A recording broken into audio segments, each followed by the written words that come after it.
A long time ago in a galaxy far, far away, a whole lot of stories were told. Seriously, it's hard to keep track of everything in the Star Wars universe. Through films, comic books, TV shows, novels, and much, much more, sorting out what is legend, what is canon, and which stories are told from a certain point of view can be a bit tough.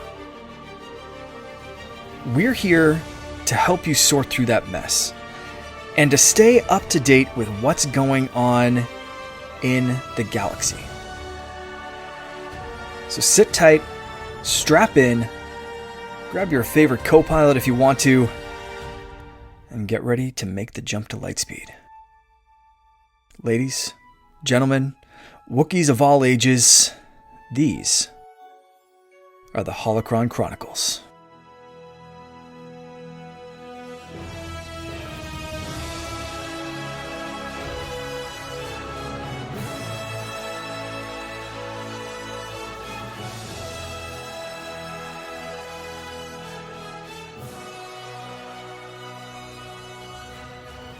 Hello there. Welcome to episode 18 of the Holocron Chronicles. I'm sticking with that little hello there thing. I think I tried it with Chloe a couple weeks ago, and I think I'm going to stick with it. So my name's Mark, aka the Canardian. I'm joined, as always, by my trusty co-pilot, Charlie Carden. Charlie, how you doing tonight? I'm good, man. Midweek, having a lot of podcasting action, wearing my official swag. It's a good night. Excellent. It seems like every time we podcast, you have like 2 or 3 different shows lined up on the same day. Like there's 7 days a week, dude. Pick a different day. Like I would love to, but it's just things just all seem to kind of crash together. So yeah, I've had a couple of weeks in a row that I'm on 3 shows for our network. I'm on Secret Friends Classic, as it were. I'm on this show, and then I host a show about Star Trek called Code 47. And I had a day last week where I did them all in a row. Or 2 weeks ago. 2 weeks ago, yeah. Wild. You know what? I follow where the river leads me. What can I say? Crazy. It just might be. I'm running on less than 3 hours of sleep, so it might be that talking. But that sounds exhausting. That just I don't know. I'm gonna try to keep it. I believe it was that day, but you know what? Cheap Canadian whiskey helps a lot. So thank you for that. It definitely does. I think if I had whiskey right now, I'd be snoring into the mic. But you've been hearing a couple of chuckles. We are joined by a very special guest. I'm super excited to welcome Star Wars Infinite to the show. Infinite, how you doing tonight? I'm pretty good. Really glad to be here. Just appreciate the opportunity, especially like as a new channel. So appreciate it a lot. Absolutely, man. I've been following your stuff for a while. So I think you popped up pretty close to when you launched on my Twitter because it's a lot of Star Wars stuff. So it's great to see new people on Star Wars Twitter. Why don't we jump right into it? Let's introduce you and your channel and a little bit of your Star Wars origin. Yeah. So yeah, I'm Star Wars Infinite. So I just started my own channel. I think it was about maybe a month, three and a half weeks ago or something like that. So almost a month. You can find me on Twitter at SW Infinite with 2 E's. I also have my own YouTube at Star Wars Infinite and also my Spotify podcast.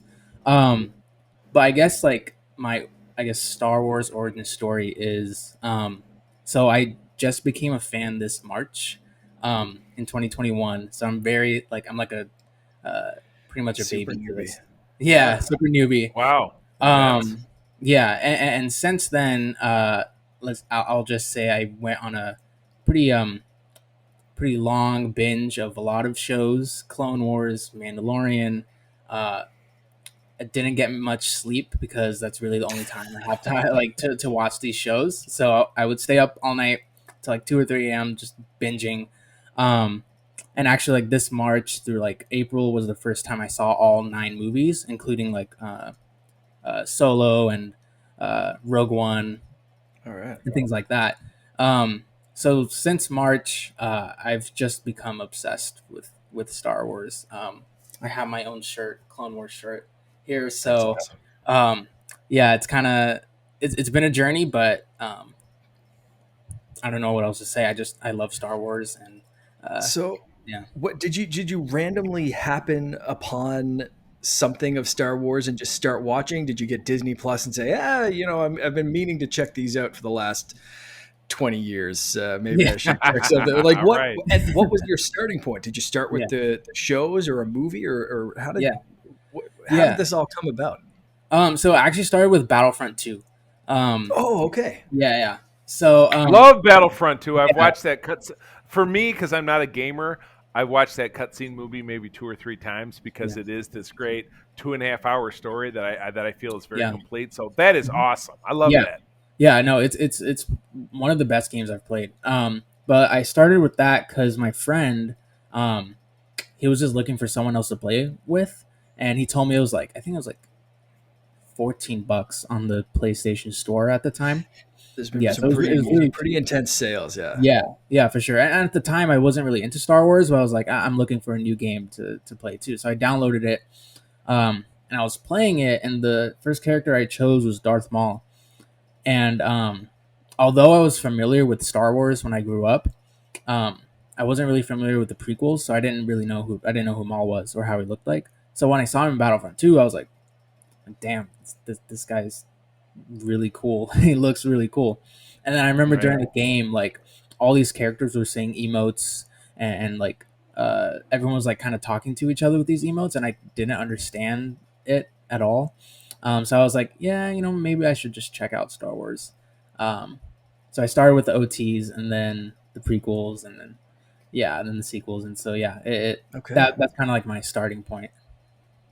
I love it. That's awesome. Good, That's good place to start. Oh, yeah. Yeah, and Palpatine said kind of a similar thing. Like his favorite thing in Star Wars is Battlefront 2. So it's really curious as longtime fans, like Charlie and I have been. Like basically, I said a few episodes ago, I was basically born with like a Darth Vader toothbrush in my house. Like it was just always there, right? So it's really interesting to me as a host of a video game podcast as well, to see people coming into Star Wars through video games. It's something like I've always played the Star Wars video games, whether it's Super Star Wars on the Super Nintendo or Shadows of the Empire on N64. Like Star Wars video games to me are like always amazing, but for that to be like your first jumping in point, that's kind of awesome. I love Yeah, those two worlds combining. So yeah, that's really cool. That's wild. That's the first time I think I've ever heard of that. If anybody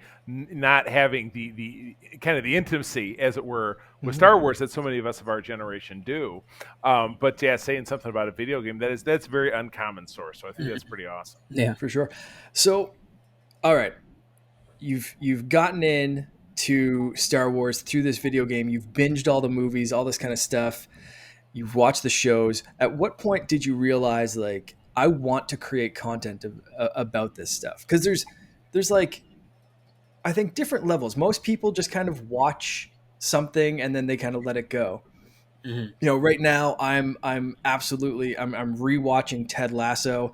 I'm ready to jump into season 2. I love that show, but I don't think I'm going to start a podcast or a YouTube channel about it. So what was the point for you yeah, to be like, I need to start talking about Star Wars. I need to start a Twitter account that's dedicated to Star Wars. yeah. What was that click for you? It's a really good question. So I guess the point for me was after the Clone Wars, after I finished the TV series, um, and immediately after that, I also got a book called the Star Wars Archives, episodes 4 through 6, and it was like $20. So I recommend getting that book for any Star Wars fan.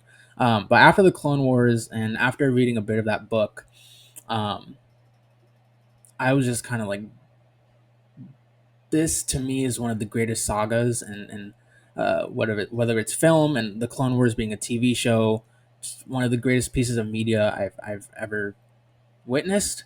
Not just because it's really cool. You have big ships. It's a space opera and cool light sabers. Stuff like that. Um, but I think the story of uh, at least something that I struggle with every day, and I think all humans struggle with every day, is like fighting our dark sides. The dark side that we all have within ourselves, and I think Star Wars beautifully, you know, uh, goes over that struggle that we all have. And so for me, after watching the Clone Wars and going more into in depth of how um, just how things basically collapse, especially for Anakin turning into Darth Vader and seeing the clones and their sacrifice, and the last episode like killed me, um, and stuff like that. Yep. To me, that was when I was like, man, I love this. I love this thing, and I want to express my thoughts on it because I can relate with it so much, and I know a bunch of other Star Wars fans feel the same. Um, so yeah, and if I could add one more thing, in the archives book, uh, George kind of talked about why he created Star Wars, and one reason was because he felt like people like they in our society they always argue, I'm right about whether it's my religion, I'm right about my political beliefs, I'm right. People kind of divide themselves up, but with Star Wars, everyone can kind of relate to it and not really argue. Like we all have our good sides and our dark sides, and I think Mhm. most of us do believe in a force. Whether I know there are people who don't believe like in anything, but to me personally, I think most people do believe in something out there. So when they see something like the force, I think it's very relatable to a lot of people, um, more so than kind of the real world stuff that we talk about, whether it's religion or politics and stuff, right? Um, Mhm. so I thought that was brilliant, and so that's why I kind of called my channel in Star Wars Infinite, because just the values and the teachings I think are forever. So yeah, That's awesome. I love the origin story Totally. of even your name. Love it. It's well thought out. yeah, Yeah, That's right. fantastic. Totally. Yeah. So let's from there, I guess, jump right in. You've been caught up since March. I still can't believe like you've dove in I've this much. I still got to never. finish Rebels though. I still got to finish Okay. Rebels. Yeah, I'm a All season right. two for that. So yeah, All Right, right. right, right. So you all caught up on Bad Batch. yeah. All right, perfect. How have you been enjoying Bad Batch without going into Rebels? Because there are some stuff that ties in there that, as a Rebels fan, I'm like, oh, I know that.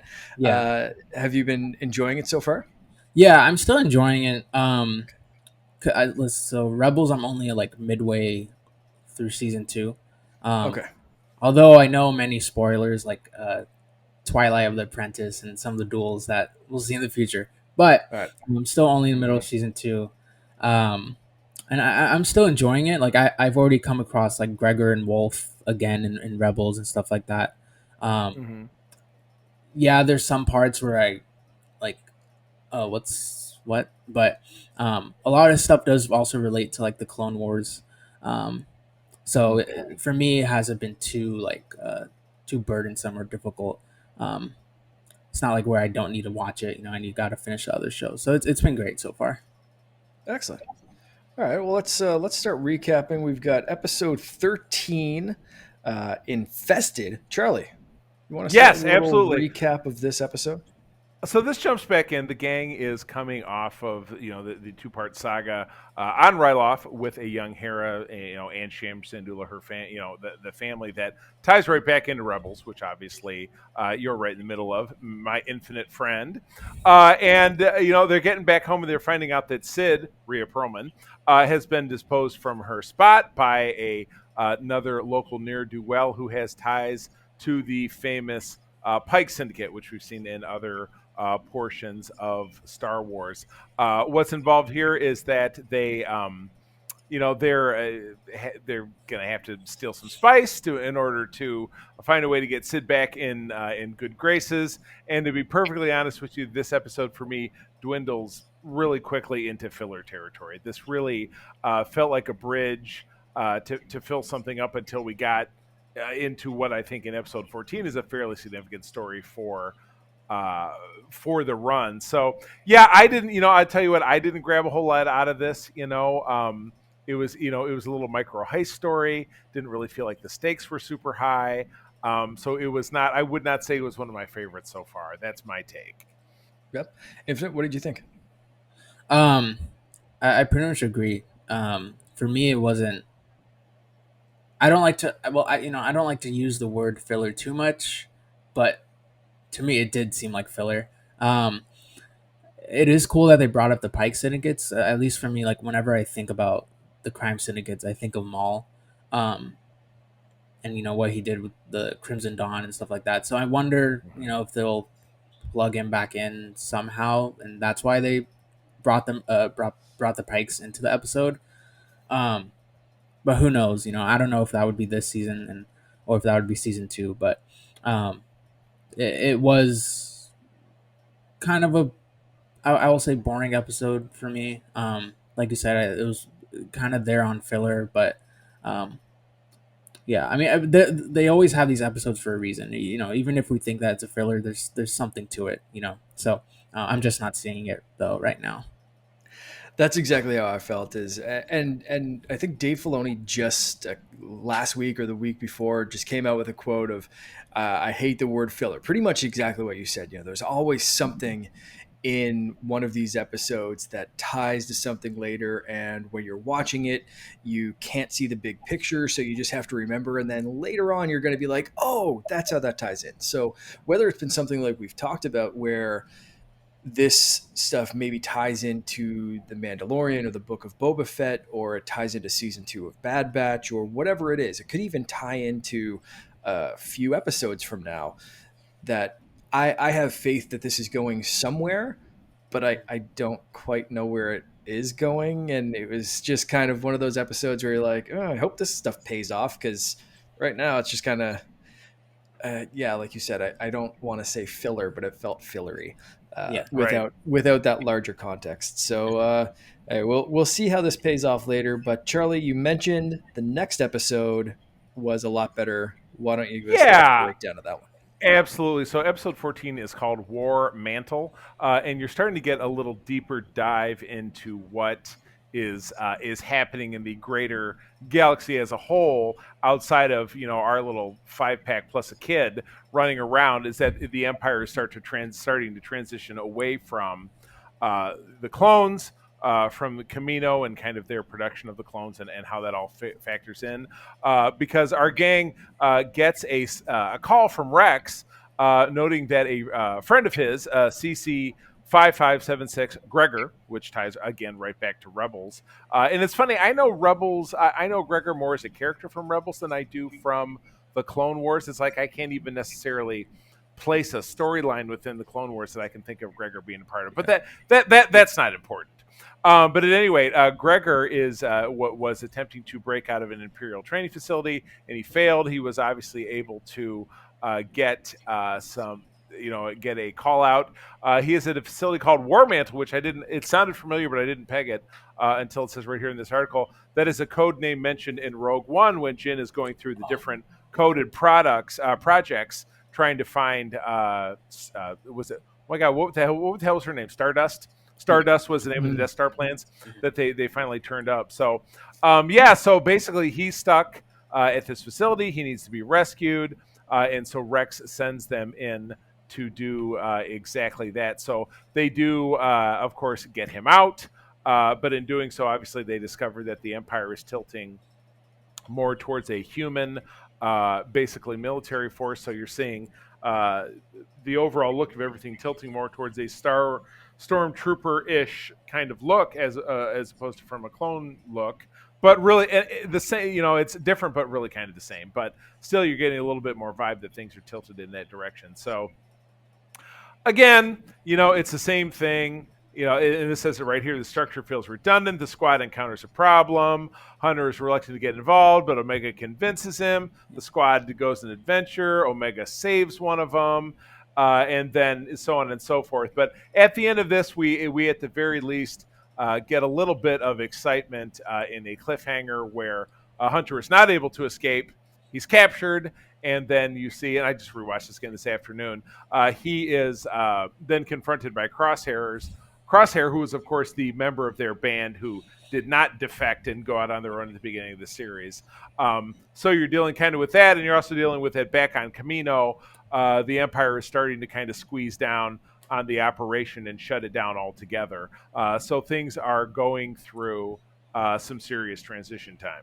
Mm-hmm. So again, it felt good, particularly after an episode that just didn't really inspire much interest. to get something that really moves the plot forward. And again, we are down to the last. I'm going to say either 2 or 4 episodes. I think we have a Like a 16 episode 16 arc. run, so this is four. Yeah, Yeah, there's two left. yeah. So in our next episode, we'll be breaking down Wrapping it the up. season/series finale. Don't really know if the show is going to be ongoing, but as we've talked about in the past, I feel like to keep drilling this down is probably not something that's going to happen. But I hadn't heard any differently, so I would expect by the time we get to the final episode, we will know one way or the other if it's going to be ongoing. Infinite. What did you think of this one? Yeah, I thought it was a really good like bounce back episode from the last one. I think for me, I was really happy that they kind of brought back the Kaminoans back into the fold, because the past few episodes before I was kind of questioning, well, what's going on with them, because I know they talked about earlier on in the season to bring up like the new phase of clone troopers or something like that. So I just had a bunch of questions about what's going on with them. Um, and one thing that I saw on Twitter, actually, I forgot who said it. So if you're out there and you're watching this, credit yourself. They said that Nala Se and Dr. Pershing's from the Mandalorian, they're like they're very similar in that they like really care about their, creations. Dr. Pershing with Grogu and Nala Se with the clones, because in this episode she was trying to, if I remember correctly, trying to get them away from Camino, trying to get them out, something I think. So they care about their creations a lot, and I guess maybe the Empire wants to use Nala Se for more of their cloning like stuff afterwards. And it seems like Lama Su is kind of toast. From the end of the episode, it seems like that. But I thought that was really cool just to see what was going on with the Kaminoans, and that parallel between Pershings and Nala Se was really cool to see. And yeah, and I'm curious to see what Crosshair will do with Hunter in the next episodes, especially in the series finale. Because I don't know, is he still affected like by his chip, or is he just kind of going on his own? Yeah, I don't. and that does make me wonder if the chip was like kill all the Jedi, and then if that mission was essentially established as accomplished, is it then like, well, everyone who promotes disorder is also our enemy? So was that the is the question is that the overall, is Order 66 not just kill all the Jedi, but is it eliminate all resistance? Good soldiers follow orders. Good soldiers follow orders. So exactly what exactly does that boil down to? So Yeah. that's a good question, because again, the Jedi have after that first episode, and we saw Master Dipa Balaba dispatch, we saw the young Kanan Jarrus escape, and then we haven't really had any other touches of the Jedi. So the overall crux of Order 66 is whatever orders are issued, that's what they're going to follow. And so if their orders are to then, as we saw in a few episodes going back here, to crush resistance, that's, and like Saw Gerrera's partisans, that came up in an early episode of this, and Crosshairs wanted to follow through, and some of the newer human recruit stormtroopers didn't think that it was a worthwhile mission, but Crosshairs is really a diehard. So how is he going to transition that into revisiting that justice again onto his former cohort? So we will find out about that, obviously, at the end of this week when that airs, and then we'll be back in 2 weeks to talk about wrapping up the series as a whole. Yeah. I thought this episode finally felt like there was going to be some stakes. Now, we didn't get anything incredibly severe. I kind of honestly thought that someone was going to die in this episode. Like you said, we have 2 more left, and we haven't seen most of these characters, really any of these characters, show up later. We've run into people that we've seen in Rebels, and being able to tie this story in. But aside, like for the Bad Batch, the core Bad Batch, I really think that we might see them in the Book of Boba Fett. Like I said before, I'm hoping that there's a live action Omega shows up in that show. That would be awesome. But I'm expecting maybe one of the Bad Batch to be still with her at that point, and if that. So I really thought Hunter was going to die, or someone was going to die during this crazy mission, and not seeing that yet, but it feels like the stakes are a bit heavier at the end of this episode. So Yeah. I kind of Right. like where they're going with it, and Infinite, like you said, the tying in the stuff with the clones, you're starting to see that bigger picture of it, tying into the Mandalorian with the cloning stuff, tying into I don't know if you guys saw, StarWars.com just released this inside intel bit of Palpatine's contingency plan this Hmm. week. Ooh. So that was a really interesting read, and they talked about cloning in that. They talked about how his consciousness was transported to Exegol, and the clone that they had couldn't handle how powerful he was after he was thrown into the reactor and everything. Yeah. Uh, so in Return of the Jedi, and how they had other clones, and how Snoke was created, and how Rey's father was created, and all this kind of stuff. And there was no clone or host powerful enough until Rey. It gets into all of this stuff that they've been Hmm. either hinting at or whatever. They even made fun of themselves in it, where they say, I think they started off, Poe Dameron might not have understood how Palpatine returned and was understandably exasperated at the news. Like Yeah. they're Right. making, Right. they're kind of poking fun at the delivery of that line. Like, Yeah. somehow Palpatine's returned. I don't know. I don't What do know. you want me Yeah. to Right. say? Right. Yeah. No. I've got this article up right here, and again, it touches very heavily on Battlefront 2, which Mhm. was that Yeah. great story. So, Yeah. yeah, crazy.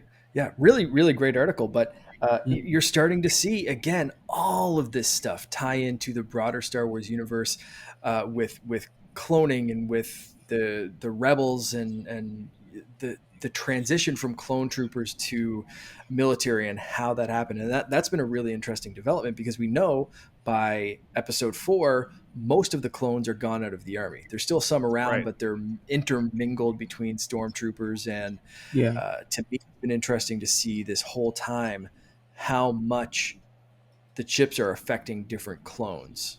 Hmm. How strong some of them are. Just instant good soldiers follow orders, others fight it, others it doesn't affect at all. And it's so interesting for me just to see that. So uh, they've got some a lot of wrapping up to do if we're not getting a season 2. So you have to almost Yeah. Right. imagine that maybe there's going to be a season 2. But if Yeah. if this is the end, there's a lot of stuff to tie up in the next 2 episodes. So I'm going to be very Right. curious to see. Oh, I totally agree. And hopefully, if not, if this as a focus doesn't go forward, if you simply create perhaps different avenues that different characters can travel, then like you said, they can transition into other projects. Again, further reinforcing the little bit more of a cohesive storytelling. So, Hmm. yeah, I look forward to seeing that as well. Most Yeah. Absolutely. def. Absolutely. Uh, Uh, oh, just go oh, ahead. sorry. I was just gonna add one more thing. I was just gonna say I feel like if there's not, like you said, if there's not a season 2, there would be a bunch of things to wrap up in the last 2 episodes.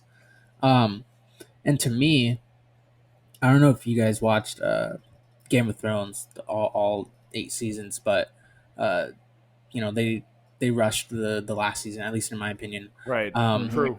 and I feel like if they really are just gonna stick with just the one season, I feel like they're gonna have to rush these last 2 episodes, and like you said, pack a lot of stuff in there. And I'm just not sure if that's uh, the best way to do it. But you gotta trust whatever Filoni and the Yeah. rest of the team does, right? Yeah. But yeah, You're almost expecting like they finish this season, and it's somehow all the Bad Batch died. hmm, Okay, so anyway, yeah, yeah, Right. like Right. very Loki-esque. Like, yeah, Oh yes, my. very Yeah. sad. Right. Anyway, And yeah, yeah, moving on. uh, you mentioned something at the start of the show that play. You said the first person you played was Darth Maul. We've mentioned, you mentioned going to that dark side, uh, at being relatable as a struggle against the dark side and that kind of stuff. So moving away from the Bad Batch, the last thing I want to just touch on a little bit today is something we haven't talked about on this show. We've talked a ton about Jedi. We talked a ton about lightsabers and the galaxy and where we want the movies to go, but we've never talked about how badass the villains are in Star Wars. We touched on a little bit with Fem Ren and how the best villains are kind of relatable, especially when it came to Kylo Ren and how she kind of really gravitated towards that character. Um, but there's just something about some badass villains in Star Wars. So I just kind of want to ask you guys, what are some of your favorite Star Wars villain? This can be like relatability or just like is a badass dude in black swinging a red lightsaber. Let's go. So Infinite, I'm going to start with you. Yeah. Seeing Darth Maul for the first time in a video game, what were your thoughts? Obviously, you kind of got a little hooked and interested there. Yeah. What do you think when you first saw him in a film like live action? Yeah. Well, when I saw him in Phantom Menace, was the first time I saw him in the film.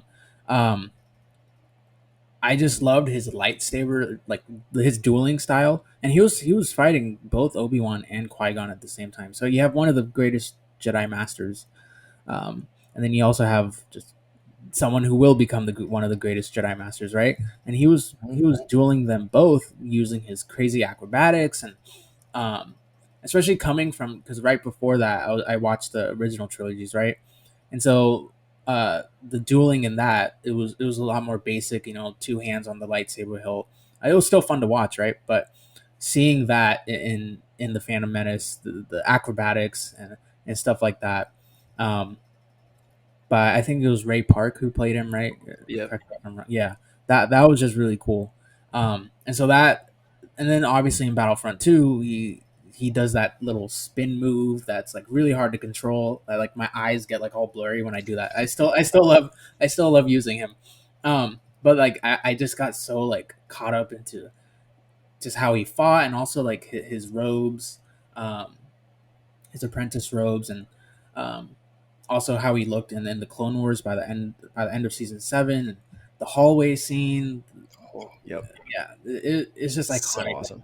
I love Maul. I mean, he is the reason why I got into Star Wars. So, um, he holds a special place in my heart for sure. Definitely. Definitely. Charlie, as the classic Star Wars fan, You know, what are some of your favorite villains? I'm going to go in a different direction with this, and maybe this has to do with a character that I've kind of adopted to cosplay. But stepping away from your classical, the Emperor, Darth Vader, I like as a fully corruptible, unpowered human being. I like Director Krennic from Rogue One. Here's a guy who you can tell, and if you've done any of the background reading, there was a Rogue One novel that I read, and then obviously you see him in the film. This guy was a Republic officer who clearly had a lust for power, but within the crumbling infrastructure of the Republic, he was able to rise higher and higher and assume, get more of his fingers in dirty little pies, as it were, and to assume control of more projects and to assume control of different things, develop a little bit of a power base. And then when the Republic came to an end, he was then very easily transitioned that into the Imperial Security Bureau, which was clearly his passion, and then to further moving forward into creating this ultimate planet-destroying weapon, which would ensure the safety and stability of the new empire, which is, just an ultimate weapon of terror that he justifies as like, when he goes to take Jyn Erso's Galen Erso, when he finally tracks him down after all these many years, and we need you to come back. We got to finish the project, and he's like, I don't want to do that. It's a weapon of mass destruction. He says, you don't want peace, you want terror, and he says, well, you got to start somewhere. It's like, so here's a guy who's just absolutely corruptible. He loves power for power's sake. Will do anything, step over anyone, shoot a child, shoot an unarmed, shoot a barely armed woman. Okay, she shot him too. So he had he was in a bad situation with Lyra Erso, and I get that, but it's just basically a real bad bloke. He was a bad guy, and ultimately you did see him, much like all the other characters in Rogue One, kind of be dealt their final blow. But for me, he was something that exemplifies pulling the supernatural aspect out of it with the Sith and Rogue Jedi and whatever, but pulling that element out, you get a villain that is a little too close to the surface with what potentially we might see in a military dictator in present times, or a corrupt Mm. leader of the United States, for example, in present times, or times that have gone by, thank God. But just a very disturbing parallel to how absolute power corrupts absolutely for its own sake. So I always found him to be a great villain in that way. Excellent, excellent. Yeah, I didn't think I'd go in this direction, but I have to give a shout out in a similar vein to Thrawn. Mm. Such I love that kind of two steps ahead, uh, thoughtful villain kind of thing, where it's like you said, Charlie. It's not he's not a super powered individual. He's the same reason that I loved Zemo as an adversary in Civil War. If you're not an MCU fan, that's basically just a regular dude that can take down these super powered individuals by either being 10 steps ahead of them, or by pitting them against each other, or by seeing the bigger picture, not because he's omnipotent or has some sort of tie into a power, Right, but right. just because he's that much of a tactical genius. So that's why I love, and just how cutthroat Thrawn is. Yeah. I think I'm excited for his return. Let's Right. say See, and that's a great parallel with Zemo, because you look at the character, and again, I'm a Marvel Comics aficionado going back decades, and Zemo is a character, and I've read the majority of the Avengers comics, and a lot of Captain America, older Captain America comics, so I'm very familiar. And again, back in that parlance of the 60s and the 70s, he's very cookie cutter with the curses, you're gonna burr, yeah. burr, burr, burr, burr. But when you see him as portrayed in the film, you're right, he's a tactician, Mhm. and he plays upon emotions, and again, he's always thinking of contingencies and finding ways to turn allies into enemies. And an empire that crumbles, an empire defeated can rise again, but an empire that crumbles from within, that's truly dead. That was, to paraphrase his line from Civil War. So yeah, you're right. Thrawn is not only that tactician, but as you see in hand-to-hand combat, he's a warrior as well. And as you read some of his backstory, as portrayed in the comics, which are canon within the Marvel parlance, he came up raw. I believe he was some kind of an alien slave who earned his commission in the Imperial Navy and fought his way all the way up to what he became. So yeah, very, very deadly. But again, not a supernatural being, although he was, of course, he was an alien, as opposed to Krennic, who is just a regular Coruscant, dickwad. But again, I find that in a lot of ways to be more compelling than a villain who twists his mustache or Mhm. flashes his red lightsaber, Mhm. because they're just as sinister, but they don't exude power with the fist. They exude power with the mind and with their actions. Yeah. That being said, give me some badass in a cool costume that's swinging around a red lightsaber like any day. Like I absolutely, growing up, absolutely loved Darth Vader as just this menacing, like, take Batman but make him bad and give him a laser sword. Like Mhm. that kind of, like, that the cape, the black outfit, like just such a badass character. And I loved what they did with Kylo Ren, where he had that kind of cool mask and the cool, like, the hood and the cloak and everything else. Loved the character design. Same thing with Maul, even though he wasn't Yeah. wearing a mask, but the spikes and stuff. Yeah. Like, Star Wars just nails the character design of these villains. And it's like, you see the Jedi and it's like, okay, cool, you're a space wizard priest with a, like, blue light sword, and it's Right, like, man, right, I like the Jedi better than the Sith, because I tend to like people who like good Good stuff and who people. do Yeah. good. but right. but like, character design wise, you just cannot beat the villains in Star Wars. Like, come on, whether it's a bounty Yeah. hunter, like, how iconic does the character design have to be when you see Boba Fett for like 4 seconds and it instantly does like 40 years of fandom, and eventually we finally get a show kind of built around this kind of thing. But like, that armor was just so badass, and you see it for Yeah. like, it's literally like 10 seconds on screen, and Yeah. it's just, it's so good, so good. Ma- Makes the mark. And You got it. I wanted to give a quick shout out to Count Dooku too, because he's also Yeah. become one of my favorite characters. And after reading the book, Dooku Jedi Lost, I've just Hmm. gained such an appreciation for him. And I feel like he's so underrated because he really is one of the most powerful and most badass characters in all of Star Wars. I mean, he was able to take on uh, Anakin and Obi Wan. Of course, in Revenge of the Sith, he ended up dying, but before that, he was able to take them on, and um, from And the book Yoda. and Yoda, yeah, exactly. I Uh, mean, you know, he took off, but still, like, he was able to yeah, hold his own against Yoda enough yeah, that he was able to get away. Like, hmm yeah. badass. And in the Clone Wars, if you remember, he was fighting in his pajamas. I remember seeing that, and I was like, "Oh, that's why in Battlefront 2 he has the pajama skin, right?" And I was just like, "Oh my god, this guy is just, just amazing." That was so cool. Like he's amazing too. But yeah. Yeah, yeah. No They've doubt.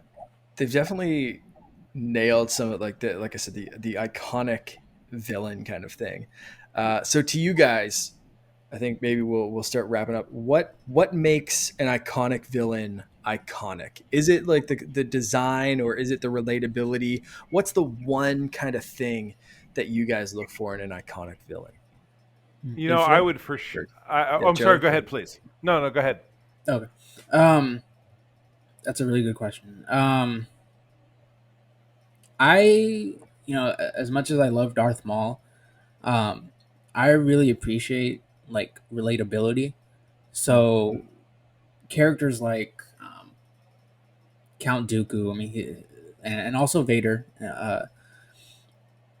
those two really had struggles, obviously, with their light side and the dark side, and they were once very good and very great people who wanted to fight for good, and they had good ideals, um, but obviously they became corrupted.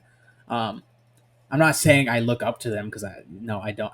I'm trying not to become corrupted. So I want to be like Obi-Wan, Um, but the fact that they have so much struggle with their dark sides, I just really appreciate that because it adds a lot of depth to the characters. Because with someone like Maul, yes, he has a very cool design. Yes, he has a very cool fighting style. But I do think he lacks a little bit of depth as compared to those other characters that I mentioned. He's just filled with hate and rage, and that's really cool. But um, there's something really appealing to just relatability um, with some of these dark side villains and just villains in general, kind of like the Joker in DC um, Mm-hmm. Mm-hmm. and things like that. So yeah. Excellent, Charlie.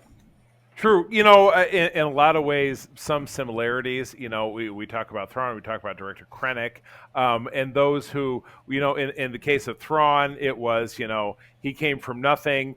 He got a taste of power. He loves pulling the strings. He's a lot like Zemo. I like that because he's very tactical. But in a lot of ways, you know, I admire in some ways, what a sloppy villain Krennic is, because look how easily a band of, you know, dipshits was able to break into his crazy military installation and steal this big ridiculous disc, and in the end of it he still gets greased. So, you know, his ego, his hubris is sky high, and that's what ultimately defeats most evil.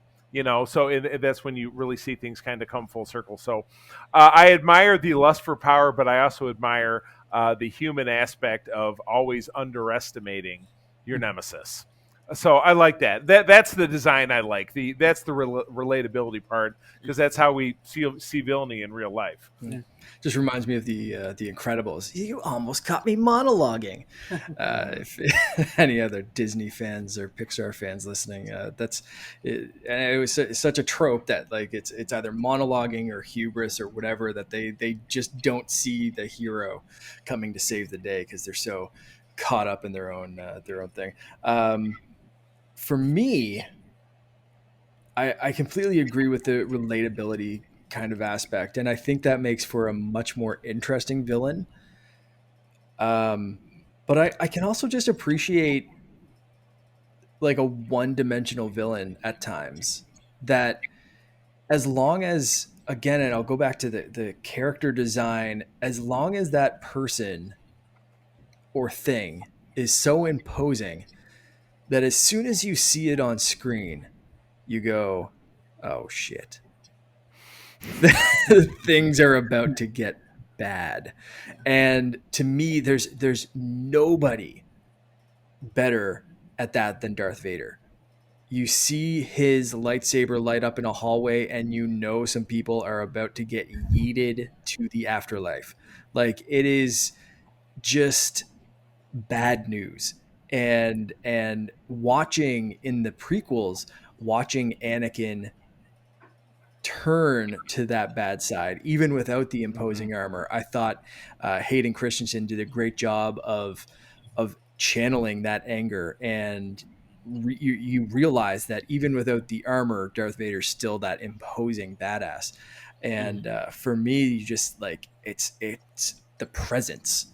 And it doesn't matter if I can relate or whatever, but it's that villain presence and Yeah. that badass presence, and that to me is something that again, whether it's just the cool, calm presence of a bounty hunter, or the imposing doom presence of Darth Vader, or just the what the hell is happening kind of presence of Darth Maul. Of, you know, if the first time you see that and he lights up the one lightsaber, you're like, cool, yeah, red lightsaber, cool. And then the other side lights up, and John Williams completely off That's the it. rails, right? And the whole world just lights on fire, and you're just like, what's happening right now? So I love that presence factor of it.